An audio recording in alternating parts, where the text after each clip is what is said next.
I used to go to Netflix for comfort after school. It had shows that made us laugh, cry, and talk to our friends about.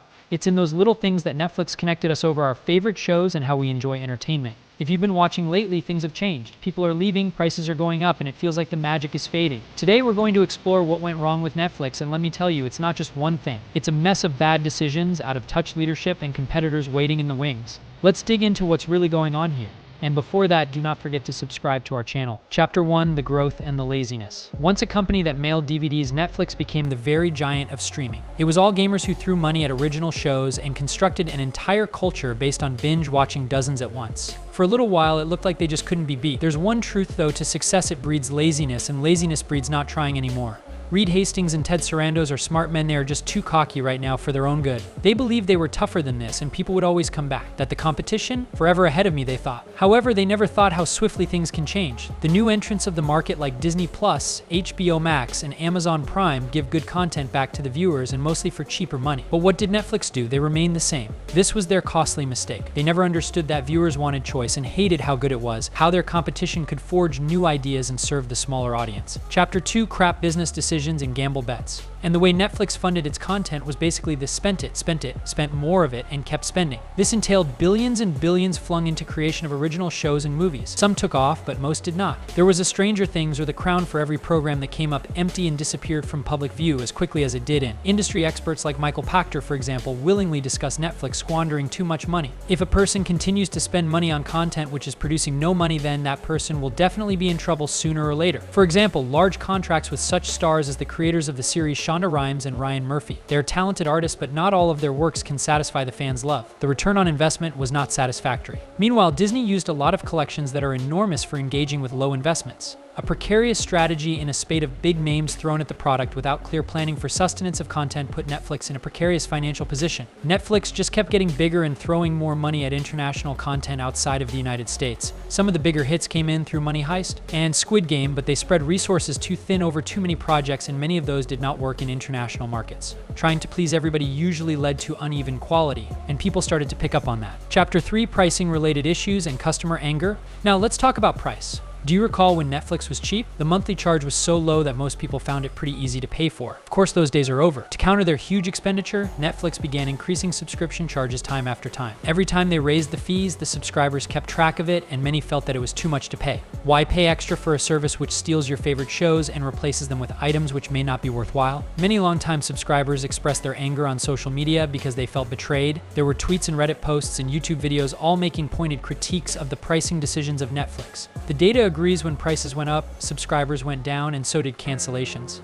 People expressed their dissatisfaction and agreed that the reason they were attracted to Netflix, although initially forgotten, was the relatively cheap source of great quality entertainment easily accessible to everyone. Among the survival tactics employed was holding off new subscription tiers which are ad-supported. Many felt that Netflix lost its identity. It is no longer an ad-free company but turns into cable that everyone tried to cut off. The longtime users were even more alienated by such a pivot because they used to get used to a certain kind of experience. Chapter 4, Content Consumers' Connectivity Problems. There was the place where you could watch your favorite show no matter how old it was. When the site faced license issues and popular programs seemed to vanish overnight. They lost The Office and Friends, and people complained with a vengeance. Instead of locking up such hits, the service was trying to produce many more shows than it needed to, racing to churn out original content that all too often missed its target. Let's talk a little bit about cancellations. How many of you have gotten into a Netflix show, then later learned it was only one season? This type of inconsistency makes people wary of wasting their time with new Netflix originals. People get really frustrated and end up stopping. They feel no one actually believes in turning a good show into a legitimate multi-season series.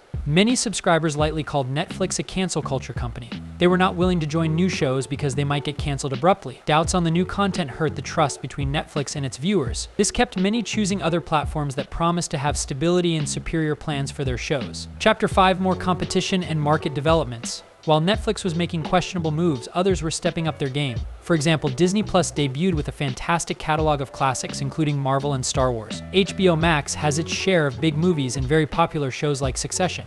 Even Amazon Prime is offering added original programming besides a number of highly popular licensed programs often included in the price of other benefits. The competition might create leverage around the issues on Netflix. It offered more value, clearer content, and a better connection with viewers. The attempt to try so many things then and see what worked fast was, in itself, an old approach, and they were correct. According to Disney's CEO Bob Chapek, the company is confident that it could catch up and surpass Netflix. It has worked very hard to keep that promise. It capitalized on the license losses of Netflix and brought back into the market shows and films people wanted. The connection Disney had with its content was something Netflix could not match. HBO Max positioned itself as a premium content provider, which speaks of quality over quantity. Amazon Prime used the diversity of its ecosystem, streaming incorporated with shopping benefits alongside many other benefits. This combination was too massive for Netflix to withstand. Chapter 6: Problems with leaders and conflicts inside. Any company, including Netflix, will need strong leadership to either make it successful or catastrophic. Quite a few warning flags are apparent within the last 2 years. Some significant resignation letters have been issued, and one of those was from Cindy Holland, one of the key individuals who aided them in designing their original content strategy.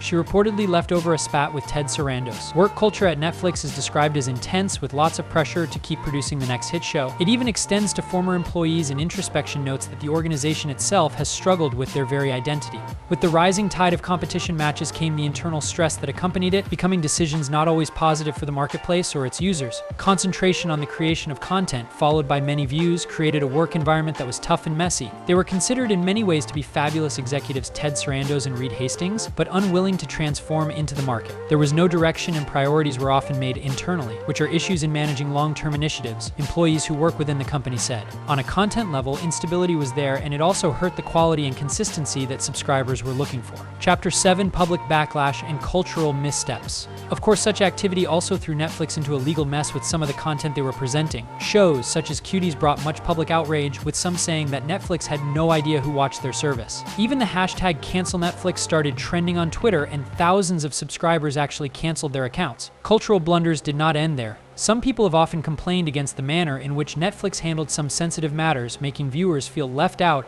or even betrayed in the whole process. This reaction hurts the reputation of Netflix, and in a competitive market, reputation is very important. Controversial topics were not handled with the necessary care or sensitivity in some shows, thereby exacerbating the public relations problems affecting subscriber growth. Many of these could have been minimized if communication had been better and more understanding of the culture. However, Netflix's aim at bold content, never minding the potential backlash from it, which may subsequently rise because of such controversial content, also manifested some PR challenges that damaged it. The platform did not only hurt the existing subscribers, but also prevented new customers from signing up for it. Chapter 8: The money crisis and how investors reacted. All these factors directly affect the finance of Netflix. The shares of the firm have dwindled dramatically, and it is no longer an inspiring stock among investors. The financial analysts had not kept quiet about their concern either, and the massive debt with a decreasing number of subscribers made the firm a very risky investment. Shareholders have been asking tough questions, and Netflix leaders had to squirm to come up with good answers. Public comments by Reed Hastings and Ted Sarandos tend to often sound defensive as he attempts to calm investors and prove everything is all right. But the numbers tell a different story, and it is plain that things are very tough for Netflix. The company's revenue growth is falling, and competition is also rising. This is the weakness of the company, as represented by falling stocks.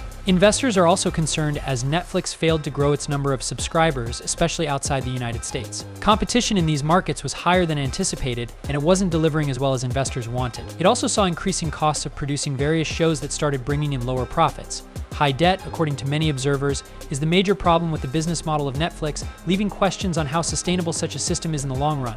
So where are we? The bottom line is that Netflix has problems, and it is very evident. There have been bad choices, wrong priorities, more competitors, and anger from the public. Challenges are growing. Now, the question is, can Netflix change, learn from what it did wrong, and find a way to connect with its viewers once again? Or is it too late for the streaming giant that once changed everything? It won't be easy. Netflix needs to take another good look at the titles it offers and its prices if it is going to regain the lost ground. The company needs to regain subscribers' trust if they are hoping to get back in again. It's not impossible. They will need an air of humility and malleability that Netflix hasn't shown lately. Can it happen? That was a breakdown of the week, so if you enjoyed it, give it a thumbs up, leave a comment, and subscribe for more in-depth looks at the biggest stories in entertainment. Do you have a favorite streaming platform at the moment? Thanks for watching.